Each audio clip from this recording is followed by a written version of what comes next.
Okay, so except for some of her more popular songs like Bad Guy, I've never really took the time out of my day to listen to Billie Sands.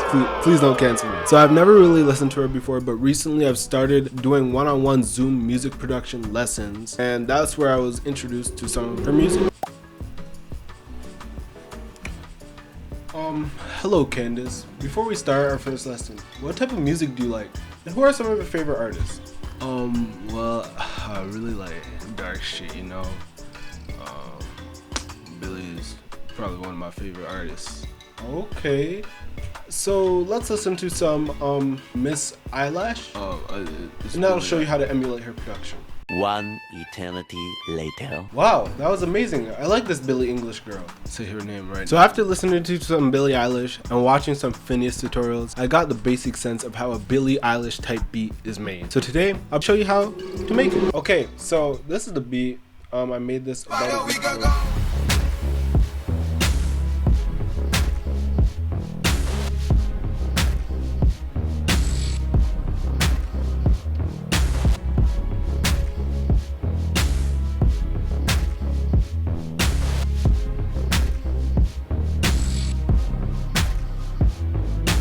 Pretty sick. So I started out with the beat 91 BPM. Drums are pretty simple with the metronome on 1, 2, 3, 4. Got the kicks on the 1 and 3s. Then this other kick, this one's more of a texture. It's basically a 4-step kick pattern, 4 on the floor. The ones you hear in the dance music. That's gotta be racist. Floor, but these kicks are alternating this lower kick on some of them on the 2 and 4. And on the ones, they're going together. So I can do a simple pattern like 4 on the floor, but add more elements to it, texture to it by layering some kicks. That just makes it more unique than just a simple 4 on the floor. Basic. Not basic. And then I added a clap on the 2s and 4s. 2, 3, 4. 1, 2, 3, 4. Layered them on the 2s. And then layered another one on the 4s. A lot of these drums are either from an ultrasonic drum kit that I got, this one right here, Ultrasonic Future Bass Essentials. Billie Eilish doesn't make future bass type beats, but these drums are pretty unique, and I thought it went well with the style. And these drums are from a Kanye kit, the Lunch 77 Kanye West drum kit, using a mix of different sounds. So yeah, have that. Then here I have a reverse snare. I just thought that sounded kind of cool. On reverse, it sounded like this. So it was already a really cool sound. The Yeezy 2 snare.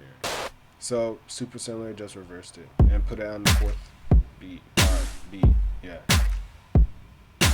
Kind of sounds like a zipper, like a harsh zipper, like a zipper that's ripping your. Yeah. So next I added this hi-hat, or it's not really a hi-hat. It's actually me sniffing.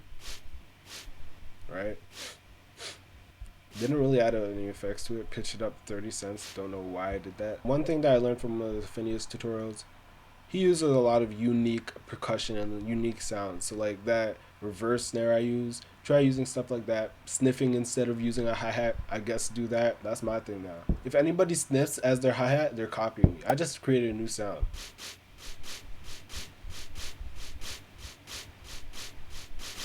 And then there's a trash roll here, but it kind of works. So this is 2-step, but with the second one swung out. I did add this last kick. It's just like more of a perk.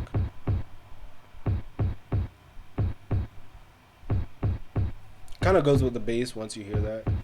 And then I added this ambience. I just looked up spooky ambience on YouTube. This was the first thing that showed up, but it was like this.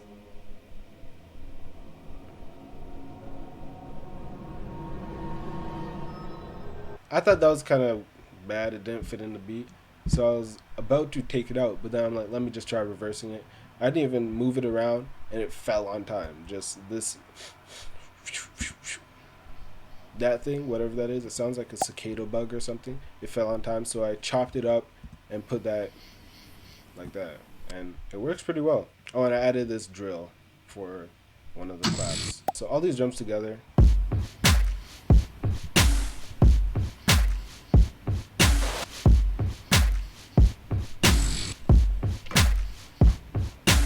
All these drums are on a mixer track, and all the drums are bussed to a drum bus. So you can do that by highlighting all of these. When all of these are highlighted, you could just do right click here, route only to this track, and then this track is routed to the pre-master, which is routed to the master. So and then I added this compression, the glue. Yeah, so those are all the drums. Next I added some bass, actually 2 basses, one pan to the right and one pan to the right.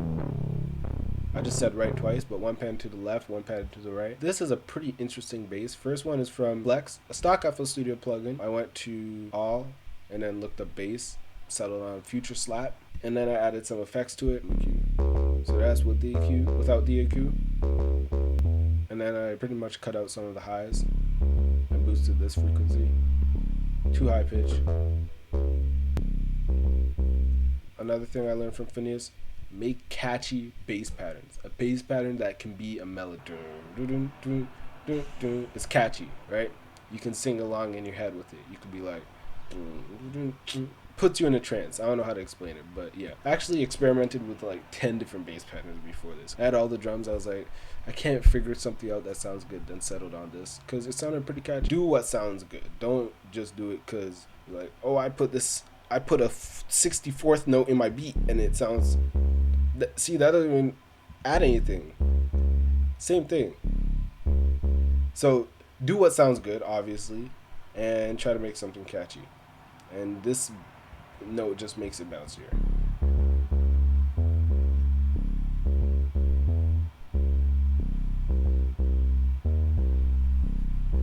And then I went down a semitone with everything. You could do that by holding shift and clicking the down button. And then repeated that again. And then at the end I did like a little pattern. Dun, dun, dun, dun, dun. So these are basically the same thing, right?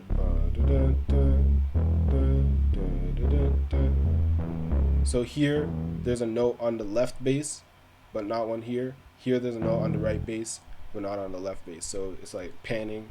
It's pretty cool.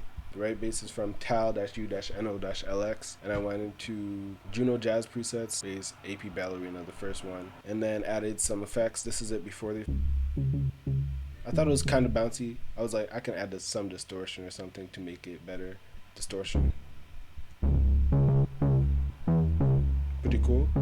Little Ultra Boy. Turn it down an octave with the pitch. Formants up an octave. So it still sounds like it's kind of high pitch, but it also has a low, both. And then cut out some of the highs. And then both these basses together go well.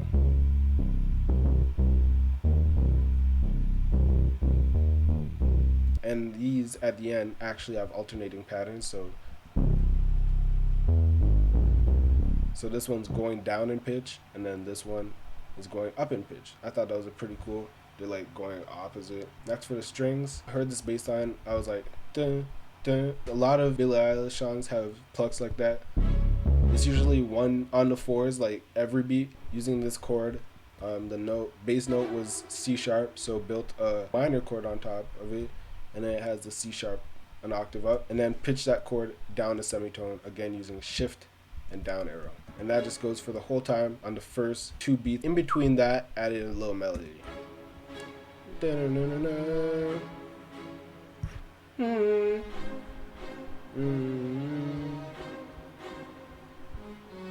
I just thought that sounded sick. This little pattern, I don't really know how I made it. I think it just came to my head. But I didn't want it happening on every single bar. So just having a little note here. Same pattern, just a semitone down. Last thing I added was this synth. This is from my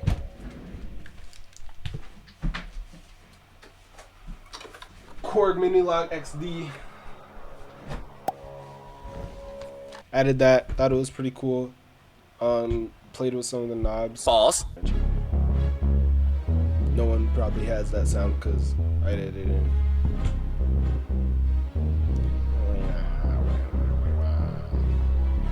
It sounds like some monster or something is growling in a cave. I don't know how to explain it. And An alien, yeah. For the bass and kick, I actually sidechained the bass to the kick. I'll show you guys how to sidechain really quick. So click on the bass, click here where you would do the same routing to a channel for a bus, and then right click here, sidechain to this track, and now sidechain. Add a Fruity Peak controller to the kick, and then on the bass, this is the bass bus, so it has both of the basses here. You right click on the volume knob, link to controller, and link it to the Fruity Peak controller. Peak controller, peak plus LFO. You don't want to do the ones, you want to do the peak plus LFO. It'll show up here because you're sidechained to that, and then you press accept. On the Fruity Peak controller, you can change different stuff. So bass changes where it starts from, right? This is the overall volume of whatever your sidechain. So I could have it all the way up there, I could have it all the way down there, right? I added it here because that's my volume for all my buses, right? Volume is how low it goes. So you can see it dips a lot right here.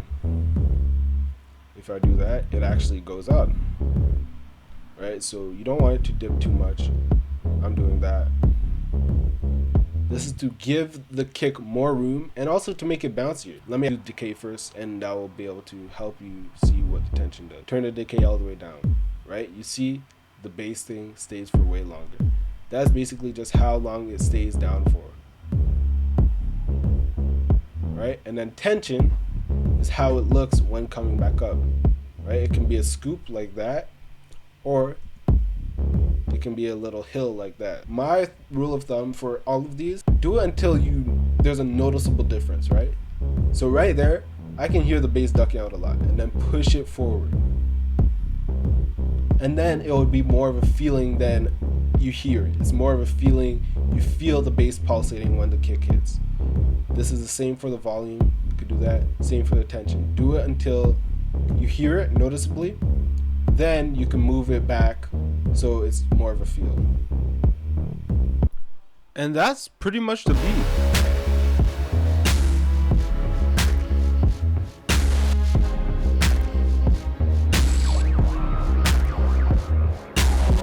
Hey, where are you going? The bell doesn't dismiss you. I do. Isn't that the point of a bell? Do you guys know that I recently released a Discord server? What's Discord? Basically like a classroom for music producers, if I'm using the analogy of me being a teacher, I guess. What do you mean But analogy? yeah, I recently released a Discord server. Are you linked in the just description. ignoring me? I think it'll be a pretty cool community for producers, artists, engineers, anyone who likes music or making music. There's already people in there dropping loops, drum kits, samples, sharing really plugins. Cool. It's a good way to make connections with other people. And these people could be the future big producers, rappers of the industry. Why are you so just ignoring me? if you join, you can get some good connections, network, send me the find link new in the friends. chat, So the Zoom hope chat. you guys can join. mean you guys? There's only you can one ask person me in questions this there. class. That's probably where I'm going to be more I'm active. asking Kind of like questions the right YouTube now. community page, but What do you mean Discord. YouTube? So yeah, What? pull up. If you like this Billie Eilish tutorial, It's Billie Eilish. Nigga. leave a like, What comment, do you mean, subscribe, like, is this a YouTube and video? let me know what I Hello? should do next. Now the bell happened. Yeah. What? You What can do you leave mean? now. You can leave the class. Are you talking to me? Yes, I'm talking to you, Ken. Candace,